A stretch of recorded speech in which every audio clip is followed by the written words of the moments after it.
ต่อจากนี้ไปสถานีวิทยุเสียงธรรมพุทธสมาคมอำเภอพังโคน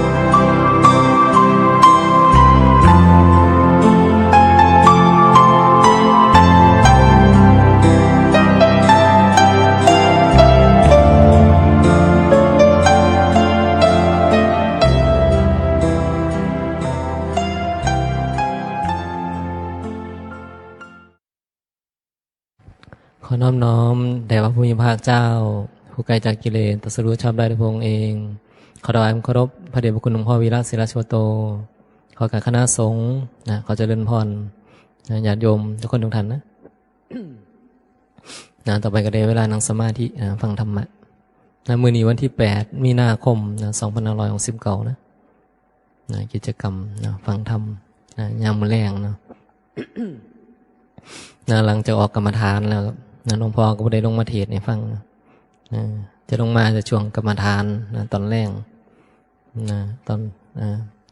ก็ลงมาช่วงวันพระช่วงยามมื้อแลงแต่ตอนเช้าก็เทศน์ทุกเช้าก่อนที่จะไปฉันอาหารช่วงตักอาหารก็เทศน์เทศน์ให้ฟังทุกๆเช้าฟังธรรมรับซื้อกระตุ้นรับซื้อกระตุ้นกระตุ้นเรื่องของการ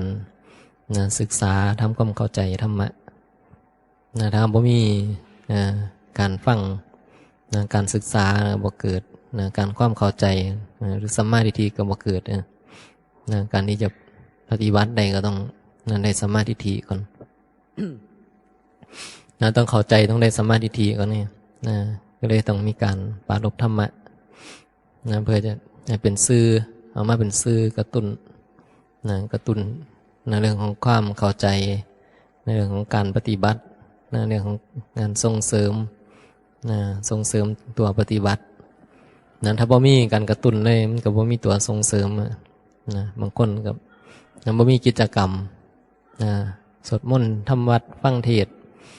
ก็บ่สามารถที่จะปฏิบัติได้ต้องอาศัยสื่อในการกระตุ้นกระตุ้นสติปัญญาของเฮาคนใดที่เขาเข้าใจแล้วสื่อก็จะนำสื่อมาใส่เป็นประโยชน์ในการที่จะเอามาบริหารจัดการชีวิตเฮานี่แหละชีวิตทุกคณะของเฮาชีวิตที่มันมีลมหายใจอยู่นี่แหละเอาธรรมะมาใส่ในการดำรงชีวิตจากที่มันตอนนี้ถึงมือตายกันตั้งแต่มือนี้จะถึงมือตายเอาธรรมะมาใส่มาบริหารจัดการก่อนทุกข์หรือธาตุขันธ์นี่ให้มันอยู่แบบบ่มีแรงกดดันบ่มีแรงกดดันบ่สงสัยบ่สับสนบ่มีเรื่องตัวตนให้ต้องมาเบียดเบียนกันนั่นบ่พฤติกรรมการแสดงออกมันก็จะบ่มีเรื่องเบียดเบียนเพราะว่าเข้าใจธรรมะนั่นเองคนที่เข้าใจธรรมะบ่มีเรื่องเบียดเบียนบ่ทำสิ่งที่มันจะเบียดเบียนหมู่บ่เว้าเบียดเบียนหมู่แล้วก็บ่คิดบ่คิดเบียดเบียนเบียดเบียนคือเฮ็ดทำในสิ่งที่มันมีโทษมีโทษทำสิ่งที่มันมีโทษคิดสิ่งที่มันมีโทษพูดสิ่งที่มันมีโทษคณะเข้าใจเรื่องของธรรมะแล้วมันก็จะบ่มีเรื่องพวกนี้จะบ่ทำสิ่งที่มันมีโทษก็จะทำแต่สิ่งที่มันเป็นประโยชน์การเป็นอยู่ก็นั่นก็จะสงบบ่วุ่นวายต่างคนก็จะต่างบ่เดือดร้อนบ่ถูกเบียดเบียนไงอยู่กันก็จะสบายไม่มีผู้ใดด่าผู้ใดไม่มีผู้ใดตั้งข้อหาผู้ใดไม่มีผู้ใดหน่อยใจผู้ใดไม่มีผู้ใดนินทาผู้ใดเห็นบ่โอ้อยู่สบายเลยเพราะว่าเข้าใจธรรมะไงคนนี้ก็เข้าใจธรรมะแม่ชีก็เข้าใจธรรมะแม่พราหมณ์ก็เข้าใจธรรมะอุบาสกอุบาสิกาเข้าใจธรรมะพระเข้าใจธรรมะต่างคนก็ต่างดูธรรมะมันก็บ่มีเรื่องที่เบียดเบียนกันในที่นี้ นะบ่เว้าเรื่องเบียดเบียนกันบ่บ่นบ่ด่าบ่หายบ่จมบ่ตีบ่ขาบ่ลักบ่ขโมยเรื่องเบียดเบียนบ่มีนะบ่มีว่าน้อยใจคนนั้นน้อยใจคนนี้นินทาคนนั้นนินทาคนนี้เอาคนนั้นคนนี้มาเป็นเหยื่อเสพแล้วก็ผิดหวังเสพแล้วก็สมหวังถูกใจผิดใจนั่นบ่โอ้ยมันจะบ่มีเลยนะมันจะบ่มีถึงมันยังมีอยู่แต่ละคนก็พยายามที่จะละเรื่องความโง่หลงที่มันไปเสพสังขารเสพรูปนามเป็นตัวเป็นตนมันวุ่นวายเสพแล้วก็เกิดปัญหาเรื่องวุ่นวายขึ้นมาแล้วก็เบียดเบียนกันถ้ามันมีอยู่มันก็จะระวังมีความระวังนี่โอ้ระวังระวังระวังกายระวังวาจาระวังใจหรือว่าสำรวมระวังสำรวมระวัง เป็นผู้มีเรียกว่าศีลสำรวมระวังเรื่องของการกระทำคำพูดเรื่องของความคิดสำรวมไม่มีมันก็หน่อยลงนั่นบ่ในเมื่อคันยังบ่หมดกิเลสมันก็จะมีอยู่ยังบ่หมดกิเลสคนที่ยังคนเฮานี่คันยังบ่หมดกิเลสมันก็ยังมีเรื่องของความโง่มีเรื่องของตัวตนอยู่ตัวตนมันก็มีส่วนนั้นกิเลสหน่อยกิเลสหน่อยมันก็เรื่องเบียดเบียนกันหน่อยกิเลสหนากิเลสหลายเรื่องเบียดเบียนมันก็หลายมันเกิดขึ้นจากกิเลสไงทุกมือนี่เฮาเบียดเบียนกันเนี่ยเบียดเบียนตนเองบ้างเบียดเบียนคนอื่นบ้างมันเกิดจากกิเลสนี่กิเลสมันบังคับมันทำงานมันบังคับให้เฮ็ดแบบนั้นแบบนี้ต้องจังซั่นจังซี่เป็นเรื่องของกิเลสนี่กิเลสมันคุมก็เลยเฮ็ดให้เฮาอยู่ซื่อๆบ่ได้อยู่ซื่อบ่ได้แล้วก็แสดงออกมาแสดงบทผู้ร้ายแสดงบทผู้ดีออกมามันอยู่ซื่อๆบ่ได้มันเสพสังขารแล้วมันก็ลงสังขารมันก็แสดงออกการแสดงออกก็แตกต่างกันออกไปเฮาก็จะเห็นพฤติกรรมเรียกว่าพฤติกรรมของสัตว์โลกพฤติกรรมของคนเฮามันแตกต่างกันคนบางคนนี่โอ้บ่รับบ่ได้เห็นบ่คนบางคนนี่กิเลสมันหนาคักการแสดงออกของเขานี่แบบเฮารับบ่ได้บ่อยากอยู่ใกล้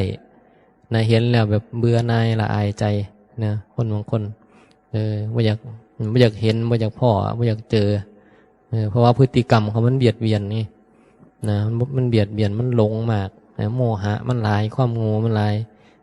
บางคนเหมือนสัตว์ในนรกนั่นวะมีจะจ้องจะฆ่าจะตีจะทำลายจะลักขโมยเหมือนสัตว์ในนรกโกรธง่ายโมโหง่ายเนี่ยก็ตั้งข้อหาคนนั้นก็ตั้งข้อหาคนนี้คัดใจบ่ได้นิดนึงบ่ได้หน่อยนึงบ่ได้เด้คัดใจน้อยนึงบ่ได้นิดนึงบ่ได้หน่อยนึงบ่ได้มันจ้องจะเอาเรื่องความโกรธความโมโหมันหลายเป็นเจ้าโทสะเป็นเจ้าอารมณ์อย่าคัดใจกูคัดใจกูแล้วกูบ่ยอมเดี๋ยวกูสิเบิดโมโหโมโหโกรธง่ายโมโหง่ายเป็นคนโทสะหลายเห็นบ่อยู่อภัยผู้นั้นก็เดือดร้อนเป็นผัวผู้ใดผู้นั้นก็จะโดนฟ้ามือโดนคุ้มตาเป็นเมียผู้ใดก็จะโดนแล้วว่าได้นี่นั่นบ่เจ้าผัวเพ้อว่าใดแล้วสิถือมีดโตเมียแล้วนั่นบ่ถือก็สิหวดในไม้การฝอยก่อยฟ้านเดี๋ยวนี่มันเห็นอยู่บ่พฤติกรรมมันหยาบคายเนี่ยเจ้าอารมณ์เจ้าความโกรธเจ้าโทสะเวลามันเกิดเหมือนสัตว์นรกควบคุมไว้ตัวเองไว้บ่ได้คือจังบักท้องมันขาแม่เกิดจากความโกรธมาตอนนั้นมันบ่รู้สึกโตดอกมันเป็นเหมือนสัตว์นรกพฤติกรรมการแสดงออกคือมันบ่ได้ดังใจโมโหโทสะมันเกิดแล้วมันก็แค่เรื่องมันหิวเขาน้ำกับขาแม่มันตายน้ำได้มันในวันได้แอกได้ไทยมันก็นำเพาะเหมาะขอนเหมาะหัว นะทุบหัวเมียทุบแล้วก็ไปนั่งกินข้าวนะกินข้าวกองเขาหน่อยกินบ่เบิดอิ่มมาเลยนี่งัวเงียมากแม่พัดตายแล้วมันบ่ย่อนความโมโหไงก็เลยลงทุนขาแม่ตายนะ นั่นคือพฤติกรรมนะที่มันเกิดจากกิเลสความโง่นะมีโทสะนะเป็นใหญ่นะตอนนั้นไอ้โมหะอันมีอยู่แล้วแหละนะในตอนนั้นแต่ว่าโมหะโลภะความโลภมันคือว่ามันสิบ่อิ่มมันว่ากองเขาบักใหญ่ก็บ่มาเอามันยังกองหน่อยๆโมมึนตาหัวคนเฮ็ดงานนะเฮ็ดเมื่อยไถนาตั้งแต่เช้าจนเพลนนะนี่มันสิเที่ยงนะนี่บางตะเว้นนี่ว่าหยังนี่นะเขากองบักใหญ่อยู่เฮือนบ่อึดไปยังบ่มาเอามันยังกองหน่อยๆเห็นบ่เกิดความโลภแล้วไงนะมันโง่แล้วก็มันก็โลภแล้วมันก็โมโหบัดนี้โมโหเห็นกองเขาหน่อยยันบ่อิ่มนะโมโหแล้วก็เลยไปฆ่าแม่ตายซ้ำนะนี่แหละกิเลสมันว่าโลภโกรธหลงก็ลงมือแสดงออกถึงพฤติกรรมนี่มันบ่ควรที่จะเฮ็ดนะบ่สมควรที่จะไปฆ่าแม่ตัวเองนั่นบ่เป็นมาเป็นฆ่าพ่อฆ่าแม่ไปตุขาดมาตุขาดนะฆ่าพ่อตามฆ่าแม่ตายเป็นกรรมเป็นเวรหนักนะตกนรกมาได้คุดในเกิดนะบางคนบอกโอ้ยนะสุดยอดตกนรกถ้าเขาใดกับเท่าใดกันอย่างสิเดอย่างสิเบิดเวียนเบิดกรรมนับขังมาได้ฆ่าพ่อฆ่าแม่เจ้าของตายเนี่ยมันเกิดจากการที่เขานำบรรลุธรรมะว่ามีการศึกษาควบคุมตัวเองมาได้มาเคยปฏิบัติธรรมนะเฮาคือกันนะถ้าเฮาบ่ปฏิบัติธรรมนะมันก็อาจจะเกิดเหตุการณ์แบบนั้นได้นะเห็นคนแต่ละคนเห็นเขาบ่ดีเฮาจะคิดว่าเฮาจะรอดนะเฮาจะคิดว่าเฮาจะรอดคันเฮายังบ่รู้ธรรมะนะคันเฮายังบ่เห็นธรรมะนะเฮาอาจจะเป็นหนึ่งในนั้นก็ได้ นะเห็นเขาไปผูกข้อตายอย่าคิดว่าเฮาจะรอดนะคนบ่ฮู้ธรรมะนี่โอกาสของเฮามันก็มีเหมือนกันนะบ่ฮู้ตอนใดมันโง่เขาคักเฮาไปด่าเขาจะเป็นมันโง่มันผูกข้อตายจะเป็นมันซัวเนาะว่าซั่นมันบ่ถูกเจ้าของเด้ยังไม่บ่ถูกเจ้าของนะคันเฮายังโง่อยู่ยังมีความโง่เฮาบ่เคยศึกษาธรรมะนะอย่าลืมนะว่ากิเลสนะมันบังคับให้เฮ็ดหยังก็ได้นะคันเฮาบ่ฉลาดนะมันจะบังคับเฮาไปผูกข้อตายเหมือนที่เขาผูกกันนะเขาก็ถูกกิเลสบังคับไงอยู่ดีๆคนมันจะไปผูกข้อตายมันเป็นไปได้อยู่บ่นะเป็นไปบ่ได้นั่นบ่มันก็ต้องมีกิเลสนะมันปรุงมันแต่งมันนึกมันคิดมันโง่นะมันพยายามยัดเยียดตายให้ตายไปตายยังมันก็บอกนั่นจริงบอกให้ตายนั่นบ่สุดท้ายก็ไปผูกข้อตายไงเนี่ยไอ้เฮากันนะอาจจะบ่รอดก็ได้นะจะบ่รอดนะคันบ่ฉลาดตามมาทันกิเลสนะบ่จะไปผูกข้อเจ้าของตายอาจจะไปฆ่าเขาตายก็ได้นักกว่าเขาอีกนะไปฆ่าผู้อื่นตายพร้อมนะเบียดเบียนกว่าเขาอีก เนี่ยไอ้พฤติกรรมที่เกิดจากกิเลสเนี่ยมันเห็นอยู่นะแต่ละคนนะถูกกิเลสมันเล่นงานนะว่าคนนะหน่อยคนใหญ่เห็นบ่เศร้าให้ชาวหน้ามันก็โดนกิเลสเล่นเห็นบ่นะหลวงปู่หลวงตามันก็โดนกิเลสเล่นนายพลนายพันนะหลวงพ่อมันพูดอยู่เรื่อยๆไอ้เรื่องนายนายพลนายพลเบิ่งเอานะนายพลด็อกเตอร์นะคุณเป็นยังไงนะเพิ่นถามนะมันก็แม่นไงนะมันบ่เว้นผู้ใดหรอกนะกิเลสเนี่ยนะที่เขาที่เขาเล่นงานกันอยู่เสมอนี่ก็มีแต่คนมีความรู้มีสติปัญญานะความรู้ยิ่งหลายนะการแสดงออกการกระทำก็ยิ่งนะวิจิตรพิสดารนะยิ่งเฮ็ดอีหยังที่มันแปลกประหลาดเนี่ยเห็นดีว่าเขาฆ่ากันแบบฆ่าฆาตกรต่อเนื่องนะมีอย่างแต่ก่อนเขายานะว่างยากันนะฆ่าคนนี้แล้วก็ไปฆ่าคนนี้ยังว่างยาใส่ยาหนงใส่ยาในยังนะไปใส่ไว้ในนั่นอันนี้นะกินแล้วค่อยตายไปคนนึงคนนี้นะเป็นฆาตกรนะบ่เป็นคนเดียวไง นะฆ่าหลายคนคนเดียวเฮ็ดแต่ว่าเฮ็ดนะไปเฮ็ดไปฆ่าคนใดหลายๆคนนะฆ่าคนนี้คนนี้หูเดี๋ยวนะคนนี้หูว่าเขาเฮ็ดเขาตายเดี๋ยวมันหูเดี๋ยวมันสิมาแพ้นเฮาสินั่นนะถูกเปิดโปงเดี๋ยวก็ไปฆ่ามันหาวิธีเรียกว่าหาวิธีจนได้ฆ่าไปเรื่อยๆเรื่อยๆสุดท้ายนะเฮ็ดไปเฮ็ดมาสุดท้ายกรรมมันก็ตามท่านอยู่ดีแล้วนะเฮ็ดไปปิดบ่มิดไงนะบ่มีหยังปกปิดนะปกปิดในเอาเรียกว่านะความลับบ่มีในโลกนะเฮ็ดไปเฮ็ดมามันก็นะมากกรรมมันหนักเขานักร้ายเขามันก็ปิดมาอยู่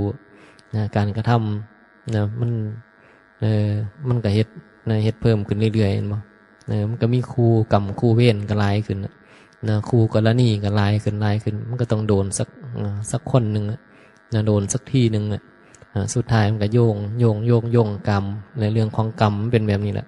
นะปฏิเสธไม่ได้หรอกในเรื่องของกรรมนะมันตามมันไล่ล่าจริงๆนะนะมันไล่ล่าเขากรรมนี่นะคนเข้าใจธรรมะจะเสื้อเรื่องกรรมแบบเด็ดขาดเลยว่านะกรรมนี่นะกรรมมุนาวัตตีโลกโกนะสัตว์โลกเป็นไปตามกรรมนะผู้ใดเฮ็ดกรรมในผู้นั้นก็จะรับผลของกรรมแบบนั้นนะคนที่เข้าใจธรรมะก็จะเสื้อเรื่องกรรมที่สุดนะเสื้อเลยเรื่องกรรมนะบ่เป็นปฏิเสธเรื่องกรรมเนี่ยคนที่หูธรรมะนี่นะคือนะ100%นะจะเสื้อเรื่องกรรม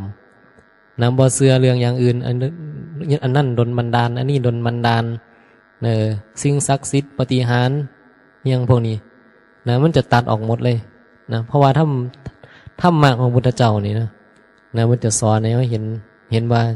ทุกอย่างมันเกิดจากกรรมเหตุปัจจัยที่มันเกิดขึ้นมามันเกิดจากกรรมมันมาจากไสหัว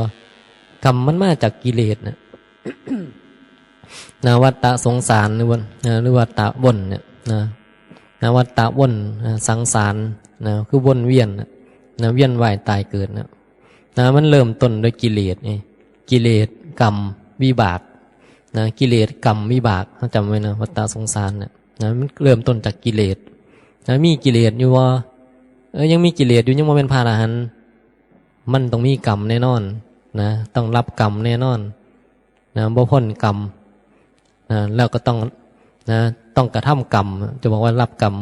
กระถูกันแหละต้องกระทำกรรมแล้วก็ต้องมารับกรรมกิเลสหนึ่งกรรมคือการกระทำวิบากก็หมายถึงรับผลของการกระทำนั่นคือกิเลสกรรมวิบากไงวัฏฏะสงสารก็เกิดขึ้นมาเป็นวนเวียนอยู่เนี่ยมีกิเลสก็ยังสร้างกรรมให้เขาแล้วก็มารับกรรม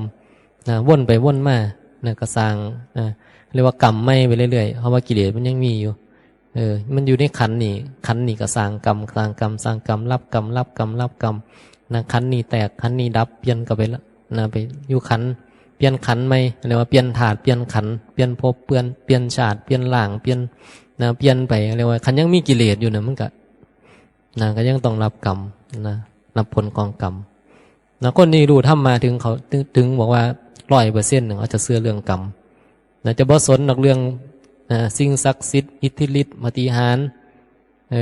นั่นดลบันดาลนี่บนบันดาลมาวัดมาขอเลขขอหวยมาขอพรขอสิ่งศักดิ์สิทธิ์นนนี่นั่นบวชเขามาอยากได้อันนั้นอันนี้ต้องไปขอต้องไปเฮ็ดน้ำมูกน้ำม่นพ่นน้ำลายเสกกระบาลเป่ากระเบื้องเฮ็ดอย่างพวกนี้มันก็จะบ่เฮ็ดมันจะเชื่อเรื่องกรรมบ่ไปดูดวงดูหมอบ่ไปดูหมอข้างในดอกเชื่อแต่ว่าขันเฮ็ดอันใดก็สิได้รับผลอันนั้นอันนี้คือเขาเข้าใจธรรมะขันใดสมาธิทีนี่มันจะบอกเลยว่าโอ้เฮานี่มีชีวิตอยู่นี่เฮาจะอยู่กับการกระทำของเฮา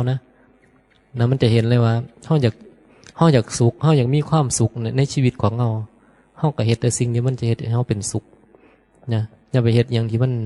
จะเฮ็ดให้เฮาเป็นทุกข์เรื่องเบียดเบียนเนี่ยเฮาตัดออกอย่าไปเฮ็ดเรื่องไหนที่มันบ่ควรเฮ็ดที่มันเฮ็ดแล้วมันสิมีโทษเฮาก็ปฏิเสธเสียตัดออกซะก็ไม่เฮ็ดแต่สิ่งที่มันเป็นประโยชน์ต่อธาตุต่อขันธ์ให้ขันธ์นี่มันอยู่แบบบ่ไปเบียดเบียนมันให้มันอยู่แบบบ่มีแรงกดดันให้มันอยู่แบบง่ายๆมันอยู่แบบสบายๆบ่ต้องไปเฮ็ดให้มันเดือดร้อน นะอีกหน่อยมันก็เฒ่าก็แก่ก็เจ็บก็ตายเห็นบ่นะถึงตอนนี้นะมันยังมีชีวิตอยู่ก็ตามนะเฮาก็พยายามดูแลบริหารขันไปนะรักษาถาดรักษาขันดูแลถาดขันไปอันนี้คือเฮากันเฮาเข้าใจมันก็จะเฮ็ดมันก็จะเป็นแบบนี้นะนะเฮาเข้าใจเฮ็ดนี่นะมันดีก็เฮ็ดอันใดบ่ดีก็บ่เฮ็ดล่ะนะจบมันจะง่ายๆนะเรื่องปฏิบัติธรรมเป็นเรื่องง่ายๆไงมันไม่ได้เป็นเรื่องมาปฏิบัติให้มันแบบให้มันดีกว่านะคนนั้นคนนี้ให้มันเหนือกว่าชาวบ้านให้มันเหนือกว่าคนทั่วไปบ่แม่นบ่ได้ไปเกี่ยวกันเลยนะคนปฏิบัติธรรมนี่บ่เกี่ยวกับว่านะ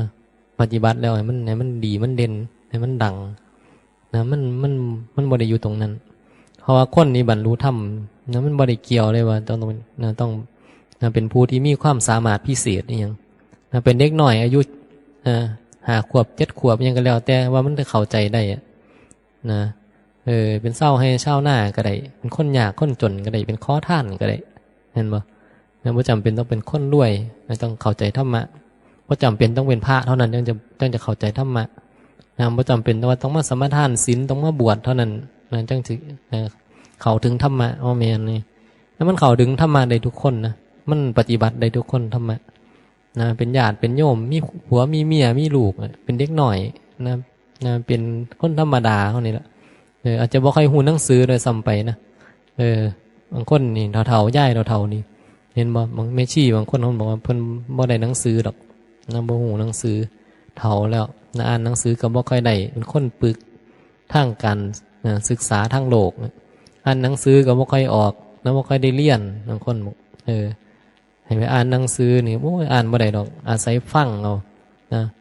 ฟังแล้วก็เข้าใจได้นะเห็นตามเป็นจริงเลยนะเรียกว่าเข้าถึงสภาวะธรรมในบรรลุธรรมในเหมือนกันนะส่วนจะเป็นบรรลุเป็นยังไงเฮาก็บ่ฮู้อยู่ที่ตัวบุคคลว่าอาจจะบ่ได้บรรลุยังก็ได้อาจจะได้แค่สัมมาทิฏฐิคือเข้าใจนะบางคนเขาอาจจะเข้าใจเขากำลังปฏิบัติอยู่จังซี่นะเขาบ่ได้มีความรู้อีหยังหลายดอกนะบ่ได้มีความรู้อย่างไรบ่ได้จบมาสูงหรอกเฮ็ดให้เฮ็ดหน้าเฮ็ดหัวเฮ็ดสวนนี่นะฮะเลี้ยงลูกเลี้ยงเต่ามาฟังเทศน์ฟังธรรมฟังไปฟังมานะเกิดความเข้าใจนะเกิดความเข้าใจนะพอเข้าใจแล้วมันก็เริ่มเบื่อหน่ายนะเริ่มเบื่อหน่ายนะเบื่อหน่ายสิ่งที่มันนะเคยโง่เคยหลงมานะเคยโง่เคยหลงมานะเพราะมันเบื่อหน่ายแล้วมันก็นะบ่อยากจะเฮ็ดเหมือนเดิมแล้วนะแต่ก่อนเคยบ่นเห็นบ่ย่ายบางย่ายแต่ก่อนนี่โอ้จมเก่งนะมักไปตั้งข้อหาคนเว้าพื้นคนก็เก่งย่ายอันนี้นะนินทาคนก็เก่งนะให้ก็ด่าเก่งน้อยใจก็ที่นึงมีแต่แนวคักนั่นแหละนะเมาร่วมนะอยู่นี่เห็นบ่พอเข้าใจธรรมะแล้วเปลี่ยนไปเลยเนี่ยนะมันเปลี่ยนไปเพราะว่ามันเริ่มเบื่อหน่ายไงนะบ่อยากปากอยากเบาอย่างดอกบางที่เห็นแล้วก็นะบ่เศร้านะเศร้าเบาอ่ะนะมันเบื่อน้องขี้คร้านลำไส้นะขี้คร้านเบานะบ่ได้อีหยังว่าซั่นนะบ่ได้อีหยังคนบอกเว้าไปก็ซ้ำนั่นล่ะว่าซั่นบ่เป็นหยังก็เลยนะขี้คร้านเว้าจักสิเว้าเอาหยังแล้วแต่นะไผสิอยู่จังได๋ก็อยู่ไผสิเป็นได้ก็เป็นไปโลดนะแต่ว่าก็บ่แม่นว่าเบานะแต่ว่าบ่แม่นว่าบ่เว้าหยังเลยนะก็เว้าแล้วบางสิ่งบางอย่างมันเป็นประโยชน์ก็เว้าไปแล้วนะเว้าแล้วนะมันก็แล้วนะเว้าแล้วก็จบนะบ่ลำไล่เว้านะบ่มาลำไล่เว้าบ่มาลำไล่จมนะบ่บ่นบ่ด่าบ่น้อยใจบ่ตั้งข้อหาบ่ท่วงบุญท่วงคุณหยังดอกจบนะมันจบได้ไงมันจบมันบ่ท่วงบุญท่วงคุณเด้นะบ่คือคนบ่รู้ธรรมะเด้นะคนบ่รู้ธรรมะนี่คันบ่ได้ดังใจนี่บ่มันตั้งข้อหาเด้นะลูกก็จังสั่นจังซี่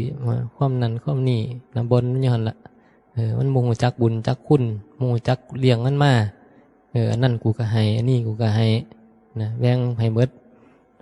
คำแต่น้อยเนี่ยท่วงมันอยู่นั่นล่ะบุญคุณเนี่ยบ่เคยเบิดจักเทื่อนะ ทั้งที่บางเรื่องนั้นนะบ่ควรจะเว้าได้ซ้ำไปนะมันเป็นสิทธิของคนอื่นนะของลูกของหลานที่เขาควรที่จะได้สิทธินั้นนะเขาควรที่จะได้เฮ็ดแบบนั้นตามที่เขาควรที่เขาคิดบ้างเขาควรที่จะได้แสดงความคิดเห็นบ้างได้ทำในสิ่งที่เขาต้องการบ้างแต่เฮามันเป็นผู้จัดการไงนะเฮาเป็นผู้จัดการนะแต่ได้หน่อยครูบาก็เห็นนะเคยเห็นนั่นหน้านะหน้ามาเฮ็ดหน้ากับแบ่งเขากันเนี่ยนะย่ามแบ่งเขากันมานะผู้เป็นพ่อให้ลูกไส้หน่อยลูกไส้กับศูนย์เนาะเตะกระบุงคุณความหัวเลยนะ ยังแต่บ่งุ่มหัวพอเห็นบ่เนี่ยคือมันบ่มันตกลงกันบ่ได้นะคุยกันบ่รู้เรื่องเห็นบ่นี่มันมีปัญหาในบ่เว้นพ่อเว้นลูกหรอกนะอันนี้ปัญหาผู้เป็นพ่อก็บ่ยอมสิเอาซ้ำนี่ให้ลูกไปเฮ็ดก็บ่ยอมเหมือนกันนะพ่อบ่เฮ็ดเสียวยังหลายแท้กินซ้ำนั้นก็พ่อแล้ว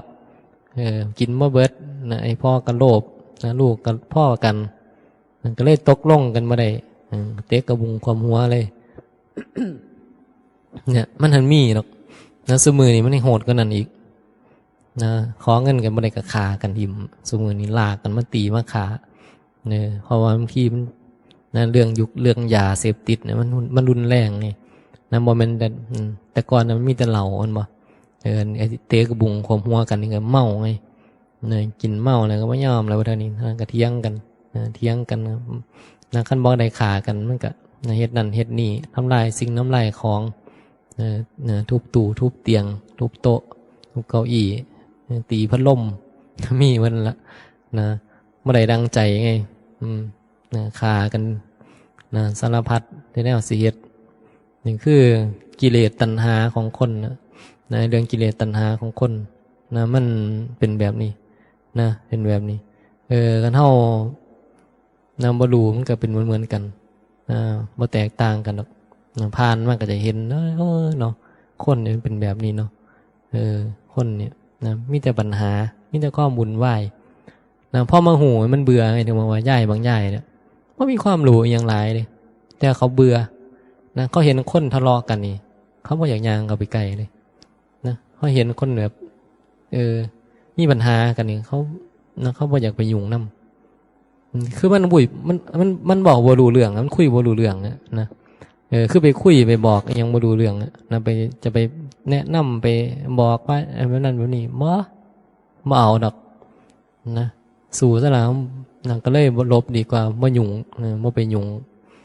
บ่ไปแก้ปัญหาหยังดอกพอเบิ่งแล้วบางคนมันแก้บ่ได้นะมันยังหนาเลยนะยังหนาเลยเฮาก็เลยแบบบ่ไปยุ่งคือบ่จำเป็นเฮาจะบ่ไปอยากไปยุ่งกับคนหรอกนะบ่ว่าผู้ใดก็ตามบ่อยากไปยุ่งกับชีวิตบ่อยากไปแทรกแซงคนนะเข้าใจว่าคำว่าบ่อยากไปแทรกแซงคนบ่อยากไปแทรกแซงไปจัดการความเห็นของผู้ใดนะบ่เว้นพ่อบ่เว้นแม่นะบ่เว้นผู้ใดเลยล่ะพ่อแม่พี่น้องลูกหลานญาติพี่น้องคนใกล้ชิดสนิทกันบ่ได้ก็ตามนะคันเฮาเบิ่งสถานการณ์เนี่ยมันบ่คือบ่เป็นตานะเฮาก็จะเฉยๆเงียบเสียนะบ่เป็นทาแล้วเอาซั่นนะก็บ่เว้าหยังหลาย เรียกว่าบ่ไปแทรกแซงคนนะเฮาจะบ่ไปแทรกแซงคนก็แล้วแต่เขาไงเพราะเขาเข้าใจว่าผู้ใดเฮ็ดอีหยังไว้มันก็เป็นแบบนั้นแหละนะกรรมของคนแต่ละคนนี่เขาเฮ็ดมาเขาสร้างมาเขาเป็นแล้วตอนนี้เขากำลังรับผลกรรมบางทีเขากระทำกรรมไม่การรับผลกรรมเนี่ยที่มันเฮ็ดด้วยกิเลสตัณหาเนี่ยนะกรรมตอนนี้ก็รับโทษอยู่กับทุกข์อยู่กับแห้งแล้วยังสร้างกรรมไม่เพิ่มขึ้นไปนำเห็นบ่ไอ้กิเลสก็บ่ฮู้จักอีหยังคือกิเลสเนี่ยบ่เคยคิดจะละอิหยังคือตัวตนก็บ่รู้อีหยังคือรูปคือน้ำคือขันธ์ยังบ่รู้บ่เคยศึกษาดอกเรื่องของขันธ์รูปน้ำอุปทานขันธ์คือหยังบ่ได้สนใจแล้วบ่เคยสนใจสิไปปากว่าธรรมะให้ฟังนี่โอ้ยแล้วโดดมีแต่สิถามว่ามีเลขดีบ่ครูบายังไดช่วงนี้ฝันดีบ่ เห็นหน้าเฮามีของดีมาฝากบ่ มีอยู่ซ้ำหั่นล่ะนะเฮาก็เลยบ่บ่เอ่ยปากไงจะบ่เอ่ยปากเว้าว่าของดีมิจะทำมาเด้อให้ละอุปทานขันธ์นะรูปน้ำแล้วโดดนะเจ้าอย่าไปคิดนะอีหยังอุปทานขันธ์เป็นหยังรูปน้ำอีหยังขันธ์หาโอ้ยบอกอีหยังไม่เฮ็ดบ่ได้ดอกกิเลสข่อยมันหนาคือเขาตัดนั่นแหละเสื้อหลดว่าโอกาสที่เขาจะไปบอกธรรมะให้คนฟังเนี่ยนะมันแทบจะมี0.00000